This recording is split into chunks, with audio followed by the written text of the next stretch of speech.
Հալեպում Սիրիայի կառավարական ուժերի եւ քրդական խմբավորումների միջև լուրջ բախումներ են տեղի ունեցել, զլմների տվյալով քաղաքացիական բնակչության շրջանում կան զոհեր եւ վիրավորներ։ Քաղաքային դպրոցները, համալսարանները եւ կառավարական կառույցները դադարեցրել են աշխատանքը, Հալեպի օդանավակայանում չվերթները հետաձգվել են։ Կառավարական եւ քրդական ուժերն իրար են մեղադրել էսկալացիայի համար։ Հալեպում լուրերի թղթակից Զարմիկ Պողիկյանը հայտնում է, որ բախումներ են գրանցվել նաեւ հայաբնակ թաղամասերի մոտ, որոնք նույնպես հայտնվել են վտանգավոր գոտում։ Սակայն մինչ այս պահը արձանագրվել են միայն նյութական վնասներ։ Սիրիայի զինված ուժերին քրդերի ռազմական կազմավորումների ինտեգրման հարցով բախումներից օրեր առաջ Դամասկոսում տեղի էին ունեցել հերթական բանակցությունները Սիրիայի դեմոկրատական ուժերի ղեկավարության եւ Սիրիայի իշխանությունների միջև։ Քրդական կողմը հայտնել է, որ այս հարցում առաջընթաց կա, սակայն մանրամասները հետագայում պետք է համաձայնեցվեն։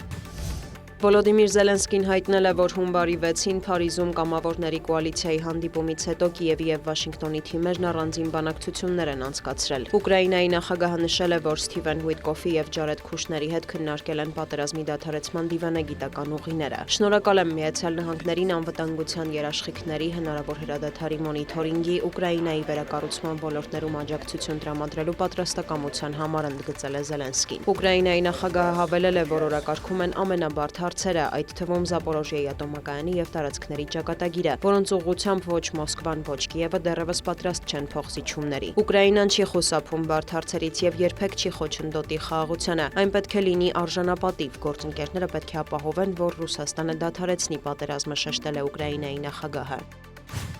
Ֆրանսիայի արտաքին գործերի նախարարը մեկնաբանել է Գրենլանդիայի շուրջ իրավիճակը եւ Վաշինգտոնից հնչող հայտարարությունները, որ կղզին ռազմավարական նշանակություն ունի եւ անհրաժեշտ է Միացյալ Նահանգներին ազգային անվտանգության նկատառումներով։ Ժան-Նոել Բարոն հայտնել է, որ քննարկել է այդ հարցը ԱՄՆ պետքարտուղարի հետ եւ Մարկո Ռուբիոն բացառել է Գրենլանդիայում ամերիկյան ուժերի կողմից ռազմական գործողություն անցկացնելու հավանականությունը։ Պետքարտուղարն ասաց, որ Վենեսուելայում տեղի ունեցածը չի կարող կրկնվել Գրենլանդիայում, մանրամասնել է ֆրանսիացի դիվանագետը։ Բարոն համոզմունք է հայտնել, որ ՆԱՏՕ-ի մեկ անդամի հարձակումը մյուսի վրա անիմաստ կլինի, դա կհակասի Միացյալ Նահանգների շահերին, շեշտել է նախարարը։ Ավելի վաղ Դանիայի վարչապետը հայտարարել էր, որ Գրենլանդիան ուժով զավթելու ցանկացած քայլ կխաթարի տրանսատլանտյան անվտանգության 80-ամյա կապերը։ Մեծ Բրիտանիան, Ֆրանսիան, Գերմանիան, Իտալիան, Լեհաստանը, Իսպանիան եւ այլ երկրներ աջակցություն են հայտնել Կոպենհագենին, ընդգծելով Գրենլանդիայի ճակատագիրը պետք է որոշեն կղզու բնակիչները եւ Դանիայի թագավորությունը, որի մաս է կազմում Գրենլանդիան։ Կղզու վարչապետն էլ անհավանական է համարել ամերիկյան ուժերի ներխուժումը, նշելով, որ պատրաստ են առևտրային գործարքներ կնքել Միացյալ Նահանգների հետ։